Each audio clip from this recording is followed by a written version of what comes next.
चोर की दाढ़ी में तिनका। वो नहीं चर्चा कराना चाहते हैं। वो चर्चा करेंगे तो पार्लियामेंट के थ्रू जनता के सामने जो बातें हैं वो खुल के आ जाएंगी। देखिए, डीजल, पेट्रोल और एलपीजी गैस का जिस तरह से ये सरकार दाम बढ़ा रही है, ये बिल्कुल लिमिट से बाहर है। और सच्चाई यही है, बीजेपी की सरकार जरूर है, पर वोट परसेंटेज अगर देखा जाए तो ज्यादा से ज्यादा लोग, मेजॉरिटी देश में बीजेपी के साथ नहीं है। उन लोगों की आवाज को हमें सदन के अंदर पहुंचाने की जरूरत है और ये हमारा कर्तव्य है। हम क्या चाह रहे हैं? हम डिस्कशन चाह रहे हैं। तो प्राइस राइज पे डिस्कशन करने से भारत सरकार को क्यों ऐतराज है, हमें समझ नहीं आ रहा, क्योंकि उनके पास जवाब नहीं है। जब तक चर्चा की ये मांग हमारी पूरी नहीं होगी, हम इसी तरह से आवाज उठाएंगे।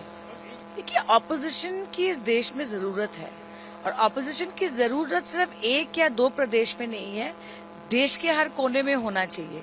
इसके अलावा कांग्रेस क्यों श्रिंक कर रही है, मैं उस पर टिप्पणी नहीं कर सकती। मैं यही कहूंगी कि ममता दीदी की पूरी कोशिश रहेगी कि बीजेपी से वो लड़ाई जारी रखेंगे देश के हर कोने में। देखिए, ये गवर्नमेंट बहुत बेशर्मी के साथ डीजल, पेट्रोल की कीमतें बढ़ा रही है और इनकी कीमतें बढ़ते ही जो और चीज़ें हैं, वस्तुएं हैं, चाहे वो खाने की हों, कॉमर्शियल सिलेंडर्स के दाम एक साथ 250 और 260 रुपया बढ़ा दिया। इन सब से महंगाई बहुत तेज़ी से बढ़ी है और वैसे ही स्थिति आम लोगों की खराब है ही इस देश में। और ये डकैती रोज डाल रहे हैं और इतनी बेशर्मी के साथ कि सब जानते हैं कि 25 रुपये बढ़ाना चाहते हैं, लेकिन इकट्ठा इसलिए नहीं बढ़ाते हैं कहीं ज़्यादा शोर शराबा ना हो, इसलिए 1 रुपया 80 पैसा, 50 पैसा, 40 पैसा करके बढ़ा रहे हैं।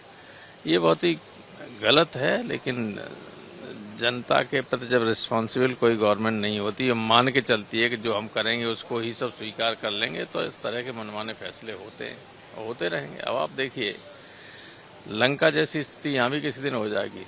वेतन देने के लिए नहीं होगा इनके पास पैसा कुछ दिनों बाद हमारे सरकारी कर्मचारियों को। 2 साल का 4,27,000 करोड़ रुपया केवल एफसीआई की सब्सिडी ड्यू है इन पर, जो नहीं दे पा रहे। तो एफसीआई अब कहाँ से खरीद ले?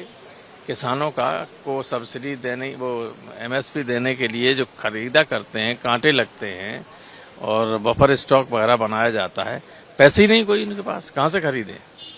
ये गवर्नमेंट दिवालिया हो गई बिल्कुल।